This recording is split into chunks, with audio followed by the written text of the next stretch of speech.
La lección que vamos a considerar le he puesto por título Principios para el matrimonio. Ustedes recuerdan la lección del domingo pasado, en la cual explicábamos, hermanos, que había dos actitudes en la cultura griega, dos líneas de pensamientos totalmente opuestas en relación con el cuerpo. Una de ellas era el satisfacer todos los deseos físicos de cualquier manera posible. Inclusive, al parecer, algunos estaban abogando en cuanto al hecho de que unirse con una ramera pues no era incorrecto, era lícito. Era lícito, ya que el cuerpo estaba hecho para el acto sexual, así como el estómago para la comida, pues también el cuerpo para el acto sexual, así que si había que satisfacer una necesidad, pues era lícito ir con una ramera. Esos pensamientos por ahí existían. Y Pablo, como explicamos la semana pasada, condena eso. El cuerpo no debe de unirse a una ramera y es templo del Espíritu Santo. Pero por otro lado, también en algunos estaba la idea opuesta. La contraparte, hermanos, de que el cristiano tenía que suprimir todo tipo de apetito físico y particularmente el deseo sexual. Había algunos que estaban sugiriendo que si se iba a ser cristiano en el sentido pleno de la palabra, pues había que renunciar a todas las cosas físicas y aún entre ellas al matrimonio. Y yo quiero que estudiemos, hermanos, teniendo este pensamiento, el contexto de la situación que se estaba dando allí en Corinto.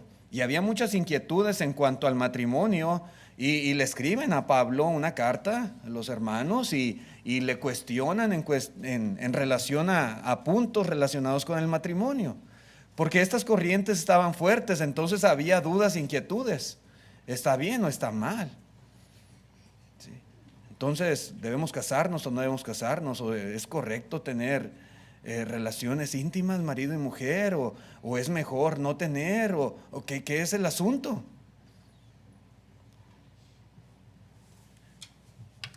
En el capítulo 7, hermanos, Pablo deja en claro que hay ciertos placeres físicos que no son inherentemente malos. ¿Sí? Y deja en claro, muy en claro, que la relación entre marido y mujer, por supuesto que no es mala. La relación entre marido y mujer no es pecaminosa. Al contrario, podemos ver que es buena, es provechosa y es aprobada por Dios. Es un error pensar que una vida de celibato es mejor que una vida conyugal. Podemos preguntarnos quién era más santo, el apóstol Pablo o el apóstol Pedro. Uno tenía mujer, el otro no tenía. ¿Quién era más santo? Pablo no era más santo que Pedro porque Pedro era casado. Y eso es lo que el apóstol Pablo está tratando, cuestiones de este tipo. Y en base a esto, hermanos, hay que considerar, ¿verdad?, el mensaje de Pablo en estos versículos. Vamos a empezar con el capítulo 7, verso 1 y 2 primeramente. Dice Pablo, en cuanto a las cosas de que me escribisteis, dice él, bueno le sería al hombre no tocar mujer. Pero dice, a causa de las fornicaciones, cada uno tenga su propia mujer y cada una tenga su propio marido. En la ciudad de Corinto, hermanos, había mucha tentación. ¿Sí? Hay en el mundo, hablando del mundo, pero particularmente la ciudad de Corinto era una ciudad muy pagana y donde había mucha inmoralidad y particularmente inmoralidad sexual. Había toda clase de desviaciones y había mucha prostitución. Y entonces el apóstol Pablo escribe y dice, a causa de las fornicaciones, cada uno tenga su propia mujer y cada una tenga su propio marido. Hermanos, desde el principio, desde allá de la creación, podemos ver nosotros que nuestro Dios creó varón y hembra. Así lo hizo el Señor. Y vemos también, hermanos, cómo desde un principio Dios mandó al hombre dejar padre y madre para unirse a su mujer y ser con ella una sola carne. Vemos cómo desde el principio Dios ordenó que fueran fecundos y que se multiplicaran sobre la tierra. ¿Cómo Dios, hermanos, hizo nuestro cuerpo de esta manera? Con estos deseos propios para cumplir con estos propósitos de Dios. Es parte inherente de nuestra naturaleza. Dios, hermanos, así nos hizo.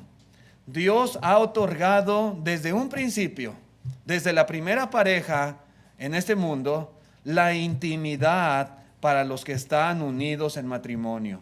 Siempre, hermanos, a través de la historia, a través de las diferentes dispensaciones, siempre ha sido algo bueno y ha sido el plan de Dios para su creación. Y debemos de verlo así. ¿Sí? Ahora bien, el apóstol Pablo, hermanos, él explica algo muy importante. El matrimonio tiene también un propósito en particular. Aparte de todo esto, ¿verdad? Aparte de que él pudo haber explicado, ¿verdad? Que desde un principio Dios los hizo varón y hembra y que era necesario multiplicarse, pero Pablo explica particularmente que el matrimonio tiene el propósito de ayudarnos a mantener la pureza y ayudarnos a protegernos del pecado, de la fornicación. Hermanos, Dios siempre ha tenido una visión muy alta del matrimonio. Hay muchos propósitos. El compañerismo. Cuando el hombre estaba solo, ¿verdad? Dijo, le haré ayuda idónea para él. Es una ayuda mutua cuando una pareja decide unirse en matrimonio. Se ayudan mutuamente. La mujer recibe ayuda del varón, el varón ayuda de la mujer. También, hermanos, pues es la forma en que recibimos la bendición de nuestros hijos.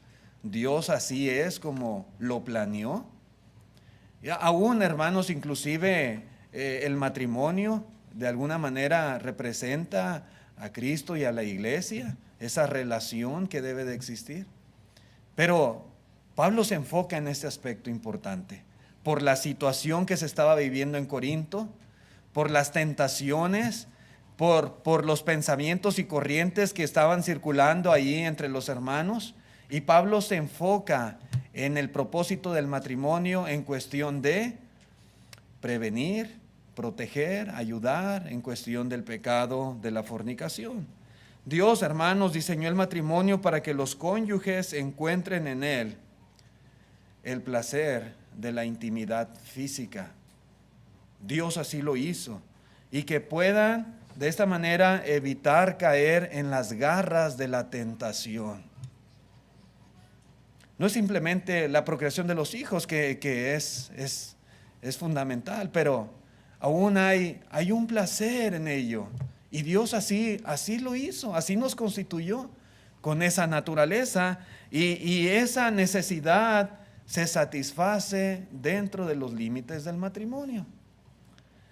En la nueva traducción viviente, hermanos, en este versículo 2 dice, pero dado que hay tanta inmoralidad sexual, cada hombre debería tener su propia esposa y cada mujer su propio marido. Ese es el enfoque del contexto de la explicación aquí en el capítulo 7.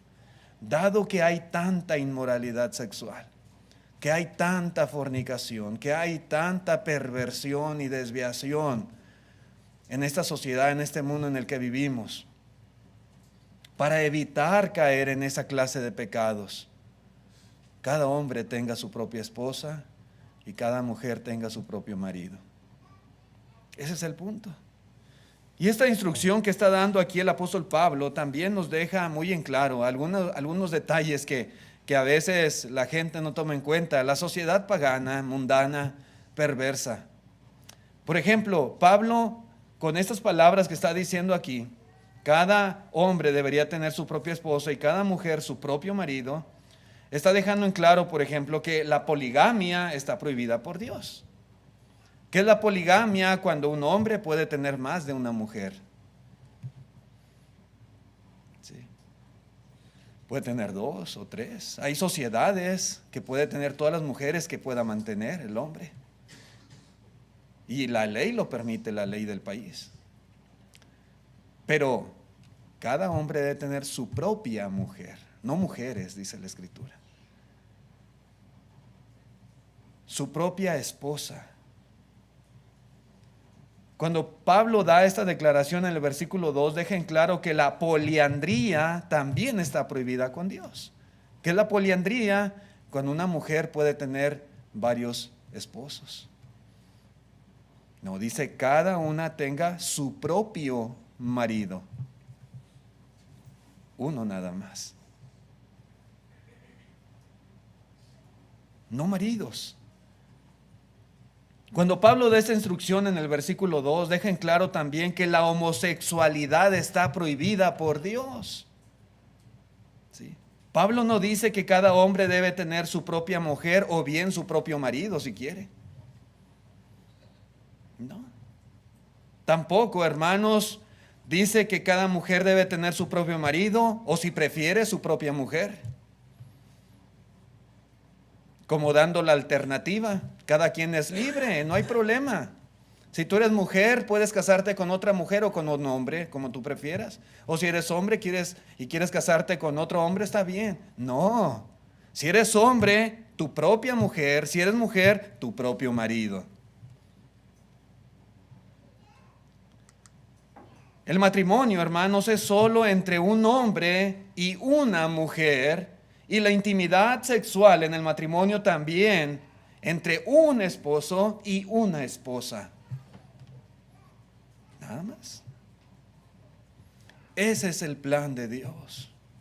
Eso es lo que es correcto. Hoy en día nuestra sociedad ha pervertido, ¿verdad?, la relación entre hombre y mujer. Y hay toda clase de desviaciones. Y la gente dice, esto es bueno.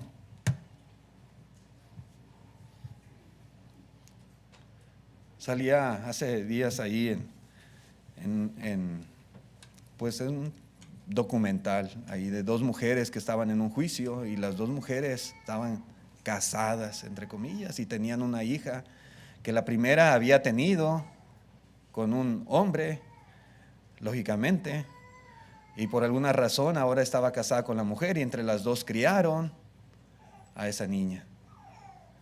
Y había pleito entre ellas porque la que la había dado a luz, la que la había parido, quería que su hija también fuera homosexual.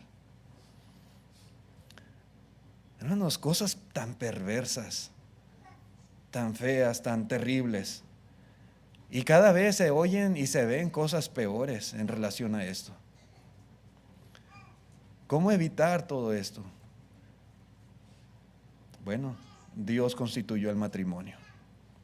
El matrimonio, hermanos, es el plan de Dios para que las personas puedan vivir juntas, hombre con mujer, puedan satisfacer esa necesidad natural, puedan procrear hijos, puedan ayudarse mutuamente, puedan vivir juntos hasta que la muerte los separe. En la primera a los Corintios capítulo 7, pero ahora el verso 3. Dice el apóstol Pablo, el marido cumpla con la mujer el deber conyugal y asimismo la mujer con el marido. La mujer no tiene potestad sobre su propio cuerpo, sino el marido, ni tampoco tiene el marido potestad sobre su propio cuerpo, sino la mujer. Y esto es algo muy importante, hermanos, que debemos considerar. El matrimonio es una asociación. Son socios, hombre y mujer. Son complementos el uno del otro, donde el marido no puede actuar con total independencia de la mujer, ni la mujer puede actuar con total independencia de su esposo. No. Y en este caso en particular, hermanos, el compromiso del matrimonio requiere que cada cónyuge renuncie al derecho exclusivo de su propio cuerpo y le dé al otro el derecho sobre él. Es lo que está enseñando aquí el apóstol Pablo. ¿Sí? No es mío. Bueno, yo no puedo decir una vez que ya estoy casado y decir, este es mi cuerpo y nada más. No. El marido no tiene potestad sobre su propio cuerpo, dice, sino su mujer. Y a la inversa también, la mujer no tiene potestad sobre su propio cuerpo, sino su marido. Cuando uno está soltero, sí. Cuando uno ya está casado, no. No es así. Ninguno de los dos cónyuges, hermanos, de acuerdo a lo que dice el apóstol Pablo, debería negarse a cumplir su responsabilidad de satisfacer las necesidades naturales del otro. No. Y si se niega, corre el riesgo de exponer a su marido o exponer a su mujer a la tentación satánica del adulterio. Y estamos hablando aquí, hermanos, de negarse. No estamos hablando, hermanos, de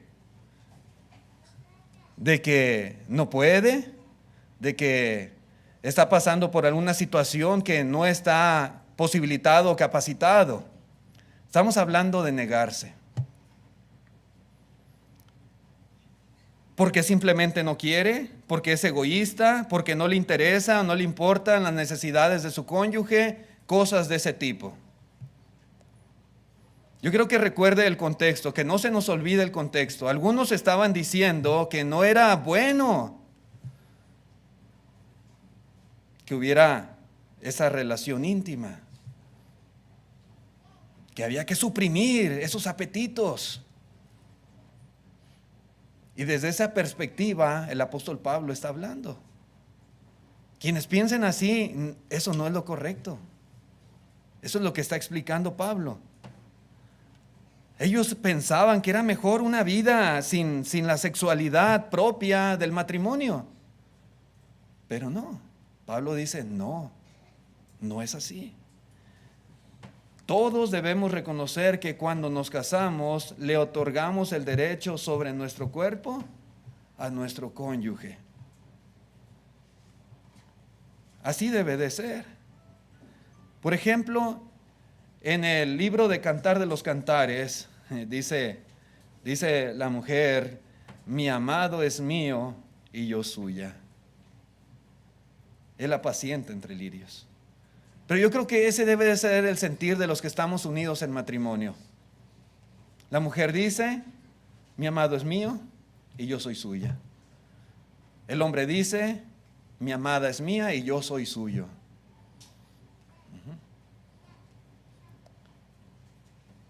Por lo tanto, hermanos, no debe de haber egoísmos en los aspectos físicos en el matrimonio. No debemos ser egoístas. Tanto el esposo como la esposa deben de estar siempre dispuestos a darse mutuamente, el uno al otro. Estamos hablando en situaciones normales. Aquí el apóstol Pablo no está diciendo que uno tiene que estar exigiendo sus derechos. Está diciendo, tu cuerpo no es tuyo, acuérdate.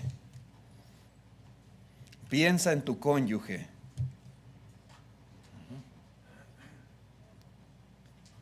No es que nosotros vamos a exigir y demandar y a forzar las cosas, sino el mandamiento es para que uno esté dispuesto a poder cumplir con esta parte que nos corresponde dentro del matrimonio. En la cultura, hermanos, grecorromana del primer siglo era normalmente una cultura dominada por el hombre, donde el hombre hacía valer sus derechos, donde se daba por sentado que el hombre siempre tenía derecho sobre el cuerpo de su mujer, pero era muy difícil que se considerara el pensamiento a la inversa. Pero Pablo está dando el pensamiento también a la inversa. En la palabra de Dios, hermanos, ambos gozan de los mismos privilegios y derechos en cuanto a este tema. La mujer también tiene autoridad sobre el cuerpo de su marido.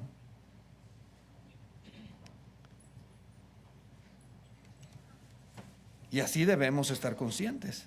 Así que, hermanos, en el matrimonio, la consideración y el respeto para con las necesidades y deseos, tanto del marido para con su esposa como de la esposa para con su marido, pues son muy importantes. son fundamentales en la vida de ese matrimonio. Si queremos que los planes y los propósitos de Dios se cumplan de una manera correcta en nuestra vida conyugal, pues es necesario darle la importancia de vida a este aspecto. ¿Sí? Considerar y recordar que es importante darnos el uno al otro. Estamos hablando bajo situaciones normales de la vida, no estamos hablando de excepciones o cosas fuera de lo común. En el verso 5 continúa Pablo diciendo, note usted, dice, no os neguéis el uno al otro, a no ser por algún tiempo de mutuo consentimiento, para ocuparos sosegadamente en la oración y volved a juntaros en uno, para que no os tiente Satanás a causa de vuestra incontinencia, mas esto digo por vía de concesión, no por mandamiento. ¿Sí? Y es interesante, hermano, lo que el apóstol Pablo está diciendo aquí. Él manda que los cónyuges no se nieguen o no se priven el uno del otro. Y en ese sentido, hermanos, como algunos lo estaban haciendo en Corinto, porque pensaban que eso estaba mal y que era algo pecaminoso, no, dice Pablo, no lo hagan. No es correcto, hermanos, que ninguno en el matrimonio retenga la intimidad.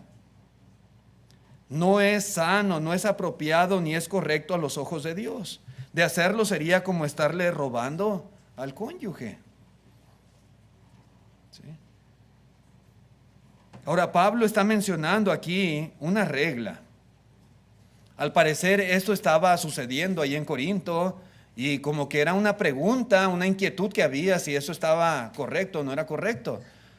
Pero menciona Pablo un caso en particular, una situación en particular, por la cual, pues, él dice, bueno, es lícito. Si se van a dedicar sosegadamente a la oración, entonces está bien. Pero aún así hay ciertas limitantes, hay ciertas reglas que se deben tomar en cuenta cuando una decisión de ese tipo se tiene que tomar, ¿sí? Hay que regular, es lo que hace el apóstol Pablo, regular esta situación cuando por alguna necesidad espiritual hay que separarse el marido de la mujer. Primero, dice Pablo, debe de ser de acuerdo mutuo de ambos cónyuges. Tanto el esposo como la esposa deben de estar de acuerdo y decir, ok, está bien, ¿sí? No hay problema. Pero si uno de los dos no está de acuerdo, hermanos, hay que considerarlo, reconsiderarlo, porque ese es, ¿verdad?, el principio que está aplicando aquí el apóstol Pablo, de mutuo acuerdo entre ambos cónyuges. Y también tiene que ser por un tiempo limitado. Por algún tiempo. No especifica cuánto, pero tiene que ser algo limitado. Esto no es para siempre. Y depende también de las personas, de la situación de cada uno. Tiene que ser, hermanos, solo por una necesidad espiritual. Aquí Pablo menciona para dedicarse sosegadamente a la oración, para una cuestión devocional. Yo se me pongo a pensar en esto, para dedicarse sosegadamente a la oración. Yo digo, pues ¿cómo oraban? ¿Cómo oraban algunos hermanos en el primer siglo? A tal grado, ¿verdad?, que había necesidad de por algún tiempo estar separados así marido y mujer. Y qué tan lejos muchas veces estamos nosotros de practicar la oración como algunos lo hacían entre los hermanos. Pero el punto, hermanos, aquí más que nada es la necesidad espiritual que había en el cristiano, en la cristiana, y por lo cual era necesario enfocarse en ese aspecto. Y también, hermanos, todo eso debe de resultar en volver a estar juntos en intimidad, para que Satanás no aproveche esto como una oportunidad para la tentación. Están separados. Ya tienen tiempo que no tienen intimidad. Ok. Y por ahí meterse el diablo, ¿verdad? Y hacerlos tropezar. Sí, hermanos, estos aspectos son muy importantes, lo que está diciendo aquí el apóstol Pablo. La Nueva Versión Internacional traduce, noten ustedes, dice: no se nieguen el uno al otro, a no ser de común acuerdo y solo por un tiempo para dedicarse a la oración. No tarden, dice esta traducción, no tarden en volver a unirse nuevamente. De lo contrario, pueden caer en tentación de Satanás por falta de dominio propio. Pueden. O sea, hay un riesgo, hay un peligro, es lo que está diciendo el apóstol Pablo. Y también otra cosa que aclara es que el privarse el uno del otro para dedicarse a la oración o a una cuestión espiritual no es un mandamiento apostólico. Dice Pablo: no digo esto por mandamiento. No es una orden que tengamos que estarlo haciendo constantemente. Tampoco lo está diciendo como una recomendación que él está dando. Es una concesión, es un permiso, es una licencia a los que en algún momento necesiten hacer algo así, ¿verdad? Algún momento, algún tiempo de devoción espiritual, de oración, de reflexión, de estudio tal vez. Una cuestión espiritual. Y si por alguna situación espiritual hay la necesidad y los dos en común acuerdo, ¿verdad?, deciden no tener intimidad por algún tiempo, dice Pablo: ok, es una concesión, pero no les estoy ordenando que hagan esto, ¿sí? Y no tarden en juntarse para que no los tiente el diablo.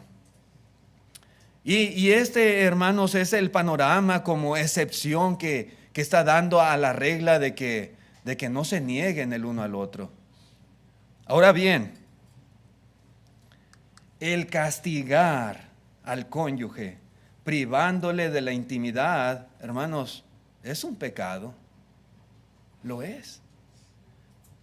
También lo son ciertas separaciones que en ocasiones se dan en algunos matrimonios. Estamos hablando de castigar al cónyuge. Yo creo que entendemos este pensamiento. Castigar. Es decir, que simple y sencillamente, vas a ver, no va a haber intimidad hasta que entiendas esto, hasta que aprendas aquello. ¿Me hiciste esto? Ok, yo te la voy a pagar con esto. Y cosas por el estilo. Castigar, privando de la intimidad, eso es pecado. Hay separaciones, hermanos, de parejas casadas y tristemente ocurre esto, y a veces por ahí entre ciertos hermanos en algunos lugares a veces también se escuchan cosas por el estilo, que piensan que los dos pueden separarse, nada más con que estén de común acuerdo, y que esas relaciones así a distancia pueden ser lícitas a los ojos de Dios. A veces dicen algunos, pues hay que darnos un tiempo. ¿Cómo ves? O exige él o exige ella: ¿sabes qué? Quiero un tiempo. Un tiempo de reflexión, de meditación, de vacaciones. Y nos vamos a separar. Me voy de la casa. Y cosas así a veces pasan. Hermanos, a esto no se refiere Pablo. A esto no se refiere. Otros piensan que es suficiente estar legalmente casados, aunque no vivan juntos como marido y mujer. Y estamos casados, no nos hemos divorciado. Sí, ya no vivo en la casa, ella está allá, yo estoy acá, estamos separados, pero no nos hemos divorciado. No, ¿cuál es el problema? Ese tipo de separaciones, hermanos, no son correctas a los ojos de Dios. A veces en algunas congregaciones se dan casos así, donde y los dos son miembros de la iglesia local, están separados, pero ahí están como si fueran cristianos fieles. ¿Cuál es el problema? Ella en una casa, él en otra casa, y piensan que eso está bien. No, eso no está bien delante de Dios. Eso no está bien. La separación no es una opción. Las necesidades y deseos propios de nuestra naturaleza y constitución, hermanos, son cosas con las cuales no se debe de jugar. Hermanos, la estrategia del diablo cuando se trata del sexo, y él es bien astuto, es bien listo. Su estrategia es, hermanos, hacer todo lo posible por alentar a las personas a tener relaciones sexuales fuera del matrimonio. Y a los que están unidos en matrimonio es desalentarles a que tengan esas relaciones en el matrimonio. ¿Sí? Esa es la estrategia del diablo. Y lamentablemente muchas veces se logra su propósito. Y luego vemos las consecuencias, son desastrosas, desalentadoras, tristes, causan mucho daño en la familia, en la iglesia, en los individuos.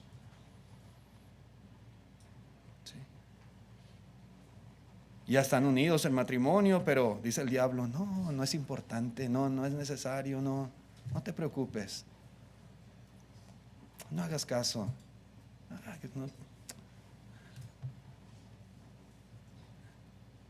Cosas así. No, Pablo le da la importancia de vida. En el verso 7, hermanos, dice la palabra de Dios, en realidad preferiría que todos fueran como yo. No obstante, cada uno tiene de Dios su propio don. Este posee uno, aquel otro. ¿Cómo era Pablo? ¿Cómo era el apóstol Pablo, hermanos? ¿Qué quiere decir Pablo al desear que todos fueran como él? ¿Que todos fueran solteros? ¿Ese es el punto de él? Ojalá que todos fueran solteros. Yo particularmente pienso que no es así, hermanos. Pablo no está deseando que todos fueran solteros en ese sentido. Porque si todos fuéramos solteros, pues en unos años, hermanos, se acaba la raza humana. Este mundo se queda ya sin gente. ¿Sí? Dios, hermanos, instituyó el matrimonio y Dios dice que es bueno en gran manera. Inclusive, hermanos, cuando se completó toda la creación, todo, lo único que no era bueno, dijo Dios, que el hombre esté solo. Era lo único que no era bueno. Y Dios le hizo una ayuda idónea para él. Y entonces ahora sí todo era bueno en gran manera. Entonces Pablo no puede estar diciendo, hermanos, que el matrimonio no es bueno, que es mejor estar solteros. No es el punto en particular. El apóstol Pablo, él se refiere a un don. Y él, hermanos, tenía un don que en el contexto vamos a ver, él llama el don de continencia. Don de continencia. Él se sentía libre de la necesidad de intimidad sexual. Era un don de Dios que le evitaba caer en la tentación del pecado sexual. A veces, hermanos, hay personas que tienen ese don, que sus deseos no son nada fuertes, sexualmente hablando, no son deseos urgentes que deben de cumplirse, que se sienten muy cómodos y que no representa para ellos, para nada, una tentación el hecho de estar solos, de no tener una mujer o de no tener un marido. ¿Sí? Y ese es el punto. Ojalá que todos fuéramos así, que no tuviéramos esa tentación, ¿verdad? Esa necesidad que nos tiente tal vez a algo que no es correcto. Pero Pablo reconoce que esto no es para todos, que es un don que algunos tienen. Algunos tienen. Sin embargo, hermanos, aun cuando alguien no tenga ese don de continencia, y quiero aclarar esto, porque no todos tenemos el don de continencia, pero aún así, para nada se justifica la fornicación. No. Cada uno es responsable de controlar su vida, sus pasiones y de tener dominio propio. Dice en la 2 Timoteo capítulo 1 versículo 7, dice el apóstol Pablo, porque no nos ha dado Dios espíritu de cobardía, sino de poder, de amor y de dominio propio. Dios nos ha dado un espíritu capaz de dominar nuestros deseos, nuestros instintos, nuestras pasiones. Cualquier persona, hermanos, puede ser célibe si las circunstancias se lo demandan, si se requiere. Por ejemplo, un soltero o una soltera puede controlar esos deseos o esas necesidades físicas si se lo propone, entre tanto que se casa. ¿Puede? Sí puede. Es que no tiene don de continencia, pero aún así puede controlar. Tiene un espíritu de dominio propio. Alguien tal vez que está en una relación adúltera y que quiere estar bien con el Señor, pero que no puede vivir con esa persona. Quiere hacer las cosas bien, quiere que Dios le perdone, quiere tener la salvación de su alma. Y dice, es que no tengo don de continencia. Puede, hermanos, puede. Si las circunstancias de su vida así lo ameritan, él puede vivir una vida célibe. Él puede ser eunuco por causa del reino, como dijo el Señor, para salvación de su alma. ¿Puede? Sí puede. ¿Que va a ser fácil? No, no va a ser fácil. Porque al no tener don de continencia, lógicamente, hay necesidades. Pero puede dominarlas, definitivamente. En el caso de los casados, a veces algún accidente, alguna enfermedad, alguna discapacidad del cónyuge puede impedir que sea capaz de cumplir el deber conyugal. Pero aún así, el que está sano debe de estar dispuesto también a compartir dicha incapacidad de su amado o de su amada. Y de esa manera, hermanos, se abstendrá él también del acto sexual. ¿Puede? Sí puede. Claro que sí puede. Dios nos ha dado un espíritu capaz de controlar nuestros impulsos, nuestras pasiones, nuestros deseos. Así que, hermanos, ninguna desgracia que pueda suceder a alguno en el matrimonio justificaría que el que está bueno y sano se divorcie. Por muy difícil que le sea vivir sin esa relación marital, no se justifica. Irse a los brazos de otra mujer, irse a los brazos de otro hombre, es que mi esposo, mi esposa está enfermo, no puede, cosas por el estilo, y yo no tengo el don de continencia, entonces me justifica irme por allá. No. ¿Es posible controlar? Sí es posible. Claro que sí, hermanos.